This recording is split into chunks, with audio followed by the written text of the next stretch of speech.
actually possible to have a KPI for a website?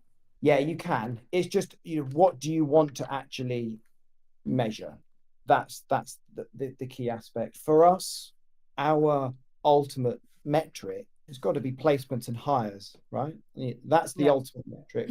That's quite tricky because that's quite a long process. And same with sometimes with job boards, you can't always measure the success of your website exactly based on how many placements you make from it, because there's so many variables within that placement after that candidate has applied.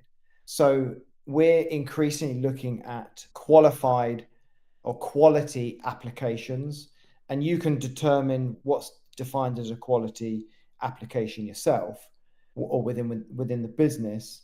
We would typically look at whether or not they could be added to the database, or whether or not they can be shortlisted, or whether or not they make the first stage. You can make that choice yourself, but that's something that I would KPI the website on. How many of those are attracted to the business?